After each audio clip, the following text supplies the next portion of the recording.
Latest updates ఎప్పటికప్పుడు పొందడానికి big TV WhatsApp channel follow అవ్వండి. లింక్ డిస్క్రిప్షన్ లో ఉంది. సాధారణంగా స్టార్ హీరోల సినిమాలో పాపులర్ సినిమా పాటలని మళ్ళీ రీమిక్స్ చేసి పెడుతుంటారు మూవీ మేకర్స్. ఇప్పటికే చాలా మంది హీరోలు తమ మూవీస్ లో రీమిక్స్ హిట్ కూడా అందుకున్నారు. ఇక ఇప్పుడు నా వంతు అంటూ తన లేటెస్ట్ ఫిలింలో ఒక రీమిక్స్ సాంగ్స్ తో ప్రేక్షకులను సర్ప్రైజ్ చేయనున్నాడట ఈ pan India star. The Raja Saab Prabhas నటిస్తున్న లేటెస్ట్ మూవీ ఇప్పటికే ఎలాంటి అంచనాలు క్రియేట్ చేసిందో అందరికీ తెలిసిందే. హారర్ కామెడీ జానర్లో వస్తున్న ఈ సినిమాను దర్శకుడు మారుతి డైరెక్ట్ చేస్తుండగా టీజీ విశ్వప్రసాద్ ఈ సినిమాను నిర్మిస్తున్నారు. అయితే తాజాగా ఈ సినిమాలో ఓ సెన్సేషనల్ సాంగ్ రీమిక్స్ పెట్టేందుకు దర్శకుడు మారుతి ప్లాన్ చేస్తున్నాడట.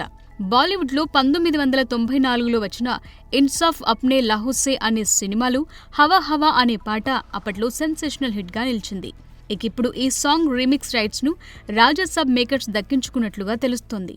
దీంతో ప్రభాస్ సినిమాలో ఈ రీమిక్స్ సాంగ్ మంచి మాస్ బీట్స్ తో తమన్ కంపోజ్ చేశాడని, ఈ పాటకు థియేటర్లలో అభిమానులు డాన్సులు వేయటం ఖాయమని ఫుల్ కాన్ఫిడెంట్ గా ఉందట మూవీ టీం. అంతేకాదు ఈ పాట కోసం భారీగా ఖర్చు కూడా పెట్టారని తెలుస్తోంది. మరి అందరికీ కలిసొచ్చినట్టుగానే ప్రభాస్ కి ఈ రీమిక్స్ కలిసొస్తుందా? రాజసాబ్ మూవీకి ఈ సెన్సేషన్ సాంగ్ కాసులు కురిపిస్తుందా అన్నది కాలమే చెప్పాలి. For more videos like this, subscribe Big TV channel.